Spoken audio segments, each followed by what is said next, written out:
Hi. ఇటీవల కాలంలో తమిళనాడులోని లాకప్ కేసులో మరి ఒక అశేషమైనటువంటి విశేషం రాస్తుంది. అదే రేవత్ గారి కథనం.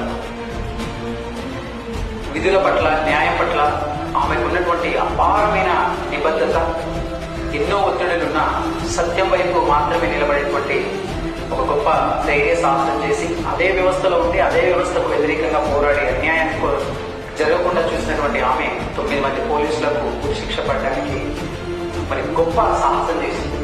ఆ మెజిస్ట్రేషన్ ముందు ఆమె చెప్తున్నటువంటి ప్రతిదీ కూడా ఒక పూసగుచ్చినట్లుగా పిన్ టు పిన్ ఆమె చెప్పిన విధానం చాలా అభినందనీయం. రియలీ ఆమె ధైర్యానికి హ్యాట్స్ ఆఫ్. మనకు కూడా సమాజంలో ఎక్కడైనా లా అండ్ ఆర్డర్ కాపాడాల్సిన వాళ్ళు ఇంత క్రూరంగా వ్యవహరిస్తే ఇక ఏంటి పరిస్థితి? సో మనం కూడా ఎక్కడైనా అన్యాయం మాత్రమే జరుగుతున్నప్పుడు బాధితుల పక్షాన మనం నిలబడి ముందుకు వెళ్తే న్యాయాన్ని తప్పనిసరిగా మనం దాన్ని ఫలాన్ని మనం పొందుతాం. ఇంకా ధైర్యం చేసి ముందుకు వెళ్ళాలి ప్రతి ఒక్కరు. రేవతి గారి ఒక ఇన్స్పిరేషన్, ధైర్యం, నిలబడి ఎన్నో ఒడిదుడుకులు పై ఆఫీసర్స్ చన్ని ఉన్నా కూడా సో మనం కూడా అన్యాయం జరుగుతున్నప్పుడు బాధితుల పక్షాన్ని నిలబడి దాన్ని న్యాయబద్ధంగా గెలుచుకోవాల్సిన అవసరం ఎంతైనా ఉంది. మరొకసారి రేవతి గారికి హ్యాట్స్ ఆఫ్.